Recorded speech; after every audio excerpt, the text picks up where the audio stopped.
La clave oculta con Miquel Figueroa. Puertas que se mueven, sonidos en la noche, figuras espectrales que atraviesan la habitación y se desvanecen. Sucesos inquietantes, en busca de una explicación que no siempre llega. Vamos a hablar de Fantasmas, un libro que publica Edad y que cuenta con algunos de los casos más conocidos de esta fenomenología tan esquiva. Su autor es Francisco Contreras, quien lleva ya 2 décadas dedicado al periodismo del misterio y a la investigación y divulgación de lo insólito. Es autor de un montón de libros sobre estos temas. También es reportero de las revistas Enigmas, Año Cero y Más Allá. Y actualmente colabora con el programa radiofónico Espacio en Blanco, en Radio Nacional de España. Buenos días, Fran. Buenos días, Miguel, ¿cómo estás? Pues muy bien, vamos a hablar de fantasmas hoy, que me apetece. Tal como explicas en el libro, los casos que recoges son un conjunto de hechos anómalos en busca de teorías que los expliquen. Entiendo entonces que el título del libro, Fantasmas, es más bien una licencia que te has tomado, ¿no? Bueno, vamos a ver. Fantasmas es lo que se entiende o lo que etiqueta el ser humano como un fenómeno relacionado con la trascendencia, con el más allá, y hay que ponerle un nombre, no es ninguna licencia. ¿Qué es un fantasma? Esa es la gran pregunta, ¿no? La mejor definición de qué es un fantasma sale en una película que se llama El espinazo del diablo, dirigida por Guillermo del Toro, donde Lupi hace una narración fantástica, ¿no? ¿Qué es un fantasma? Un evento condenado a repetirse una y otra vez, quizás algo muerto que por momentos parece vivo, como una fotografía borrosa, como un insecto atrapado en ámbar. ¿Qué es un fantasma? Bueno, desde que el ser humano tiene conciencia de su existencia, ha creído en esa trascendencia, ha tenido manifestaciones de esa trascendencia. La ciencia newtoniana, cartesiana, siempre ha negado la posibilidad de esa realidad porque es una fenomenología, es una casuística que no se puede llevar al laboratorio, que no se puede repetir, pero lo que sí que es cierto es que desde, como te decía, el ser humano tiene conciencia de su existencia. Son millones las personas que afirman tenido haber una experiencia que en unos casos tiene explicación, pero que hay un tanto por ciento que te pone en jaque y que te pone sobre el gran interrogante, ¿no? ¿Qué hay al otro lado? Y que parece que hay algo más al otro lado. Y eso que hay al otro lado lo llamamos fantasmas. Luego nos podríamos derivar en tecnicismos que manejan los expertos en fenomenología paranormal, como son diferencias entre fantasmas y espectros en función del comportamiento, ¿no? El espectro no interactúa con el testigo, siempre hace el mismo recorrido, siempre presenta las mismas características, y el fantasma, por el contrario, interactúa con el testigo, le da un mensaje del pasado, del presente o del futuro y tiene un comportamiento anómalo, ¿no? Como si algo de otra realidad se colara en la nuestra. Claro, yo me refería más bien a el hecho que puede ser paranormal, ya descartamos las explicaciones naturales o los fraudes. Ese hecho paranormal no siempre se explicaría con una hipótesis o con la trascendencia, digamos, eso es lo que me refería. No, para nada.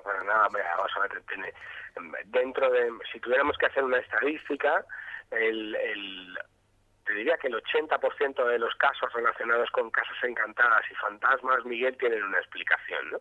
Y esas explicaciones van desde el error del testigo, que confunde o vive una serie de fenómenos que para él no tienen explicación y que tras una investigación pues resultan ser explicables.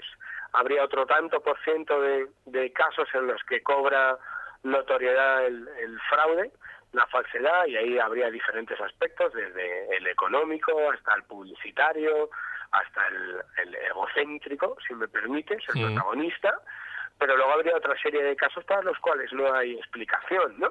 ¿Qué explicaciones se manejan para ese tanto por ciento que es el 10% de casos, ¿no? Bueno, pues el abanico es muy amplio. Van desde las teorías más crédulas o creyentes, como son las relacionadas con el espiritismo, es decir, hay una vida después de la muerte y nuestro espíritu se queda en esta realidad y es capaz de interactuar.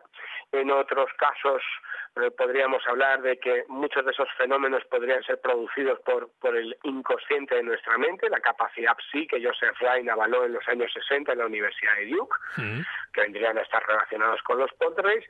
Y bueno, quizás lo más novedoso sean los nuevos teorías de la física cuántica tan renombrada y usada, que nos afirma que no solamente tenemos una realidad, sino que habría hasta 11 realidades, la teoría de las cuerdas, y quién sabe si muchos de esos fenómenos y experiencias que se viven en las casas encantadas o en los encuentros fantasmales tienen que ver con eso, ¿no? Con fenómenos anómalos para la ciencia que a día de hoy no tienen explicación. Claro. Bueno, a lo largo de la entrevista iremos conociendo casos donde podría estar manifestándose pues una cosa u otra.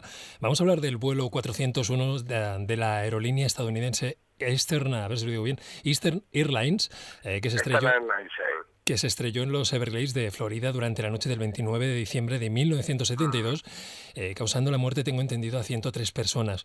¿Qué causó el accidente, Fran? El accidente del vuelo 401, del fantasmagórico vuelo 401, lo causó un fallo humano. Ellos despegaban del aeropuerto JFK de Nueva York rumbo a Miami, al aeropuerto internacional de Miami, cerca de las 10 de la noche, y a las 11, a las 23 horas, cuando ya han pedido permiso para aterrizar en Miami, los comandantes de Don Repo, Bob Love y Albert Stuckstill, la tripulación, pide permiso y en un momento dado, sin ser ellos conscientes, activan un botoncito y les falla el tren de aterrizaje, ¿no? Ninguno de ellos se dio cuenta. Desde el aeropuerto de Miami les llaman en diferentes ocasiones porque ven que la aeronave se está descendiendo a una velocidad vertiginosa contra tierra. En un momento dado, Don Repo se mete por lo que se llama el banco del infierno para intentar activar manualmente el tren de aterrizaje, no llegan a tiempo y ocurre la tragedia, ¿no? Por lo menos meses más tarde, lo que le dice el informe oficial al que tuve acceso cuando fui a Miami para investigar el caso, un caso, por cierto, Miguel, que era parte ya de las leyendas urbanas, no se sabía nada al respecto, no había ningún tipo de informe ni de documento, había quedado en el olvido. El informe que recojo cuando voy a Miami hace ahora 4 años para investigar el caso y recuperar la historia, te dice eso, un error humano. De hecho, en las nuevas normativas aeronáuticas se pone como ejemplo para lo que no debe ser. Fue el primer accidente de una aeronave de ala ancha en Estados Unidos. El avión era un Rolls Royce de los cielos, con todas las prestaciones tecnológicas y punteras del momento, pero falló. Y desgraciadamente falló por un error humano. Alguien dio a un botoncito y el tren de aterrizaje no pudo salir y se produjo una tragedia. Y a partir de ahí, pues comienza lo paranormal en un caso que se sale de lo tópico y de lo típico dentro de la fenomenología paranormal. No estamos hablando de una casa encantada donde a lo largo del tiempo diferentes personas han vivido lo insólito, no estamos hablando de encuentros fantasmales, no estamos hablando de un lugar marcado por la tragedia donde parece repetirse una memoria dinámica del dolor, del odio, de lo que llamaba Myers, padre de la parapsicología, la teoría de la impregnación. Es un caso fuera de lo normal. Algunas partes intactas del avión siniestrado fueron reutilizadas en otros aviones en los cuales, pues lo crea la gente o no, comenzaron a sufrir fenómenos extraños. ¿Qué fenómenos comenzaron a darse? Claro, esa es la clave de todo lo que ocurre en el vuelo 401. Se produce el accidente, se produce la tragedia, y meses más tarde las piezas que se pueden recuperar por parte de la compañía son instaladas en otros aviones de la Eastern American Airlines. Y lo paradójico es que tanto azafatas como comandantes, como capitanes, como mecánicos, trabajadores de pista, incluso administrativos de la propia empresa, viven fenómenos insólitos relacionados o vinculados estrechamente a Bob Love y Don Repo y Albert Stuckstill, el comandante y capitán de la aeronave, en las aeronaves donde se han reinstalado las piezas aeronáuticas. Y lo más curioso, en situaciones de emergencia similares y no idénticas a las del vuelo 401. Se aparecían Es en decir, vuelos que tenían problemas. exacto, como si algo, no sabemos qué, bueno, se manifestara para prevenir y avisar. De hecho, pude localizar a una de las azafatas supervivientes del accidente y testigos de los fenómenos paranormales, que me narraba como en diferentes vuelos, Mercedes Ruiz me narraba como en diferentes vuelos en los que ella estaba trabajando como azafata, que se vivieron momentos de tensión porque se incendiaron los motores, porque se fallaban los trenes de aterrizaje, aparecía lo imposible. ¿Cómo aparecía lo imposible? Manifestándose, como así narraban los testigos, tanto Bob Love como Don Repo, que aparecían y desaparecían en los aviones, bueno, de una forma imprevista, causando el desasosiego. Bueno, esa situación fue tan tensa, se constataron hasta 22 apariciones de Bob Love y Don Repo, quedaron constatadas en los cuadernos de bitácora de los aviones, y provocaron tal tensión en la compañía que finalmente se produjo algo que nunca ha habido en la historia de la aeronáutica, que es que después de instalar, con el coste económico que ello lleva, esas piezas en otros aviones, la compañía decidió desinstalar esas piezas de los aviones y cesaron las manifestaciones.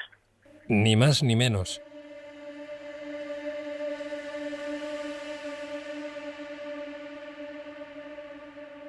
Algunos de los casos que tratas en el libro ocurren en edificios, como comentabas. La cultura popular las llama casas encantadas. Hablemos de la Diputación de Granada, lugar de la primera investigación paranormal autorizada por una institución oficial en España. Personal administrativo, conserjes, guardas, personal de limpieza, que existe una serie de cosas que les atemorizan. ¿Qué fenomenología se dio allí? Bueno, la Diputación de Granada es uno de los grandes casos de lo paranormal en España, porque es la primera vez que de forma oficial se autoriza una investigación a un grupo de expertos en parapsicología. José Luis Medina, quien era vicepresidente de la Diputación de Granada, ubicada, para quien no lo sepa, en la calle Mesones número 22, bueno, lleva en el año 85 recibiendo decenas de informes de sus trabajadores que viven todo un rosario de experiencias que les están causando una tensión y un estrés y un terror fuera de lo normal. ¿Qué causas o qué fenómenos están viviendo? Bueno, pues desde el movimiento de puertas que se abren y se cierran como por manos invisibles, las mismas manos invisibles son capaces de teclear las máquinas de escribir, los teléfonos suenan sin causa aparente aún estando desconectados, los muebles parecen cobrar vida propia, incluso se producen agresiones, empujones y tirones de pelo, y bueno, todo eso se vive en la Diputación de Granada, y eso hace que José Luis Medina, como te decía, se ponga en contacto con un grupo de expertos comandado por Juan Burgos, el Grupo Omega, y en diciembre de 1985 pasen 3 noches avalados de forma oficial para intentar constatar y descubrir cuál es la causa de estos fenómenos y en qué consisten esos fenómenos. Bueno, lo que vive el equipo de Juan Burgos, que se sabe 4 años después. La noticia y todo el caso no se destapa hasta 1989 por el Ideal de Granada. Bueno, es alucinante, porque ellos durante esas 2 noches no solamente pueden captar voces de origen desconocido, y además son unas psicofonías, parafonías, esas supuestas voces del más allá clásicas dentro de la historia de lo paranormal, en el que una voz ronca, seca, gutural, casi amenazante, emite un mensaje a día de hoy indescifrable, porque cada vez que se escucha cada uno tiene una interpretación. Desgraciadamente eso es lo que suele ocurrir con este tipo de psicofonías habitualmente. No solamente llegan a captar esas voces, sino que tienen experiencias que rayan y que rompen la cordura de todos los investigadores. Yo me acuerdo como Pilar Perry, una de las investigadores, me narraba ante la grabadora, y así lo hago constar tanto en Casas Encantadas, Cuando el misterio cobra forma, como en Fantasmas hay alguien a ir, los 2 publicados por EDAF, como yendo por los pasillos se encuentran con una serie de luces, de bolas luminosas, que subiendo por las escaleras y accediendo por los pasillos, les persiguen, ¿no? Que no tienen ningún tipo de explicación, porque en aquella época la Diputación de Granada no tenía ninguna ventana, no había causa aparente, y quizás lo más espectacular ocurre cuando, bueno, pues Juan Burgos, estando midiendo los campos electromagnéticos del sótano, en un momento dado ve surgir de uno de los muros una especie de humo que se convierte en resplandor, provoca un arco voltaico, según su testimonio, con el aparato, que le rompe y que le deja una herida en la mano, y surge una silueta antropomorfa de un hombre de nariz aguileña, mirada serena que recorre todo el muro. Pero horas más tarde, el doctor Galindo, que pertenecía al grupo Omega, analiza esa herida que queda en la mano de Juan Burgos y dictamina que es como la huella de unos dientes de niño pequeño.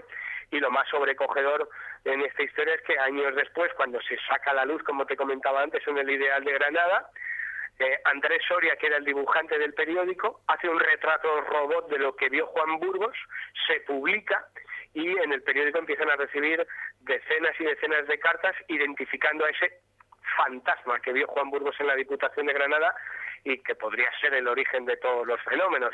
Y ese personaje, ese fantasma, no era otro que el padre Benito, el último sacerdote del templo de la iglesia de la Magdalena, que estaba erigido en el mismo sitio donde se levanta hoy la Diputación de Granada. Los fenómenos parece que descendieron o se acabaron cuando llegó la investigación. A día de hoy yo me he podido acercar en diferentes ocasiones y nadie parece estar viviendo nada fuera de lo normal. Ahora, la Diputación ha quedado como un lugar marcado en la geografía fantasmal española. Fran, me da que pensar en los pobres conserjes y guardas, personas que por su trabajo pues pasan muchas horas en la soledad de estos edificios y que acaban siendo testigos involuntarios de cosas que los atemorizan. Gente que, pues en principio, no es que se vea muy asustadiza, ¿no? No, y además los guardias de seguridad, mira, yo cada vez que he hablado con guardias de seguridad, los guardias de seguridad saben perfectamente cómo respira una casa o los lugares donde están ellos trabajando. Yo, por ejemplo, quizás el caso más desconcertante me lo encontré en la fábrica Válvulas Arco, en Follos, en Valencia, donde allí hasta más de 5 vigilantes fueron presa de visiones de todo tipo. Incluso algunos de ellos pudieron llegar a abandonar su puesto de trabajo. Cada vez que he hablado, bueno, fíjate, recuerdo perfectamente el caso de Miguel Ángel Portillo. Él trabajaba en la estación ferroviaria de La Cañada y él pudo toparse cara a cara con un ser que rompió toda la lógica y que, fíjate, curiosamente es uno de los pocos casos en los que estas supuestas entidades del más allá dejan una huella. Ocurrió el 5 de febrero de 1999. Miguel Ángel Portillo, como te decía, estaba haciendo su ronda de servicios en la estación ferroviaria de La Cañada, en Ávila. Cerca de las 10 de la noche escucha como el perro empieza a ladrar en el exterior, sale, ve que el perro se ha soltado de su cadena, que tiene un comportamiento fuera de lo normal. Se produce un denominador común en todo este tipo de encuentros, lo que llamo silencio cero, como si la naturaleza se apagase, y en un momento dado ve a menos de 50 metros, mientras se va acercando hacia aquello que está viendo, una luminescencia que cuando ya tiene a menos de 3 metros es una especie de señora de color blanco con una vara que está haciendo algo en el suelo, ¿no? Él sale despavorido, se acerca hasta la estación a salvar la estación, en la misma estación de La Cañada, y junto a un grupo de amigos vuelve al lugar diciendo que se ha aparecido la Virgen, que ha visto un fantasma, que si se ha muerto alguien, y lo que encuentran en el terreno es una estrella de David con una serie de signos. Bueno, Miguel Ángel Portillo no volvió a trabajar en esa estación ferroviaria por culpa del estrés y del miedo que le provocó la situación, y lo que sí que nunca ha trascendido es que días después se volvieron a producir ante otros vigilantes las mismas apariciones. En el Reina Sofía tienes otra serie de vigilantes que han visto otra serie de fenómenos. En el Auditorio Nacional de Madrid tienes otra serie de vigilantes que han vivido otra serie de fenómenos. La lista es muy larga. En Valencia, en el Palau de la Consellería, tienes otros vigilantes que han vivido fenómenos. En el antiguo Hospital de la Cigüeña, Consellería de Bienestar Social, también en Valencia. La lista es muy larga. Otros que también deben estar, perdón. Otros que también se deben encontrar descolocados porque su instrucción supongo que no les ayuda en nada en estas situaciones, son los policías, que son avisados pues para acudir a un lugar donde están ocurriendo hechos extraños, como ocurrió en Plaza Ijanés, ¿verdad? Pues Plaza Ijanés o en el renombrado Expediente Vallecas, ¿no? Para mí el Expediente Vallecas es el gran caso, sin lugar a dudas, donde los haya, ¿no? Y el inspector José Pedro Negri acude a esa casa encantada en el barrio de Vallecas, va acompañado por 4 agentes más, entre ellos un psicólogo, y lo que viven es toda una auténtica película de terror, porque, bueno, en un momento dado, bueno, escuchan cómo caen una serie de piedras en una de las terrazas, piedras que no existen y que quedan reflejadas en el parte informativo. Ven como en una de las mesas empieza a surgir lo que ellos identifican en el informe oficial como babas, y lo más sobrecogedor es que en un momento dado una de las puertas de los armarios empieza a abrirse y a cerrarse ante la atónita mirada de los agentes. Uno de ellos llega a desenfundar su arma, presa del pánico. Bueno, el inspector José Pedro Negri estuvo varios meses de baja debido a los fenómenos que contempló. El caso Vallecas se transformó en todo un informe que ha pasado a los análisis de la historia paranormal, en el que la Policía Nacional certifica estos fenómenos, pero ha habido más casos. Yo recuerdo, por ejemplo, el poltergeist de Chiviteria, protagonizado por Manuela y Raúl Zarzoso, cuando la Policía Municipal es testigo de fenómenos que no tienen explicación tras la práctica del mal llamado juego de la Ouija, como en Vallecas. Ellos ven como, bueno, diferentes juguetes de niño cobran vida propia y saltan por la habitación, como unas personas se bajan de repente, como incluso hay una especie de lluvia de agua de la nada. La policía ha estado presente en muchos de estos casos. El problema de que se encuentra la policía es que no puede actuar, solamente puede constatar lo que está viendo, y en algunos casos es terrorífico. Cuando esto llega a manos del juez o llega a la comisaría, no hay explicación, y ahí se quedan todas las denuncias y todos los informes. Claro. Bueno, hay un montón de casos más en este libro, en Fantasmas, hay alguien ahí, pero bueno, te quería acabar preguntando por un espacio de televisión que, aparte del vuestro, que hablaremos enseguida, pero que están dando, que es Cazadores de Fantasmas, que es un grupo de chicos norteamericanos que van a lugares y siempre hay muchos fantasmas haciendo muchas cosas alrededor de ellos. No sé qué opinión te merece. Perdona por mi tos, pero me está causando estragos los viajes.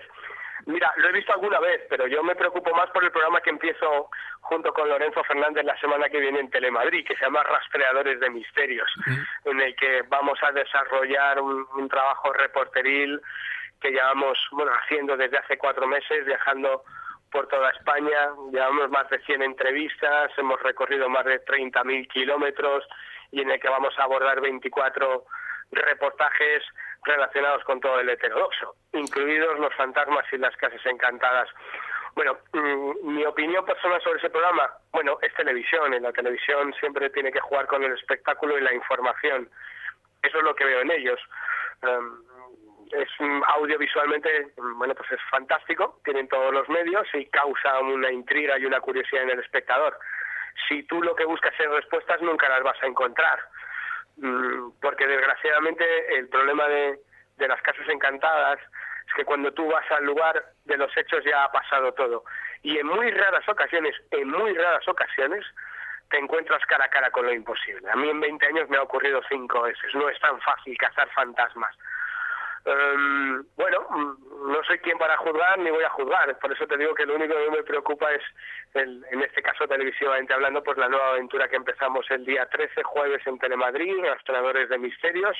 Para los que no sean de la Comunidad de Madrid, se podrá ver por Telemadrid Satélite y por la otra, que son las plataformas que hay pulsadas, y por las páginas web de las que informaremos, y que lo disfruten. Nosotros lo hemos buscado, hemos ido a lugares encantados como Chate, hemos estado en la Musara, y habrá sorpresas. Habrá sorpresas. Bueno, a ver si yo que no estoy en Madrid, espero poder verlo de alguna manera. Habrá sorpresas, se podrá ver. Iremos informando a través de página web y de plataformas digitales, se podrá ver. Muy bien. Pues bueno, Belmez, el Centro de Arte de Reina Sofía, Belchite, Amityville, casos clásicos que ha tratado Francisco Contreras para realizar estas crónicas del misterio y dejar esa pregunta en el aire. ¿Hay alguien ahí? Y bueno, te lo agradezco mucho, Fran, y hasta pronto. A ti, perdona por mi voz, pero tantos kilómetros en busca del misterio al final te dejan huella. Bueno, pues cuídate. Un abrazo de fuerte, Miguel. Un abrazo, hasta pronto. La Clave Oculta. Síguenos en Facebook, Twitter y en el blog del programa, laclaveoculta.blogspot.com. Escúchanos en iVoox y en Edenex, la radio del misterio.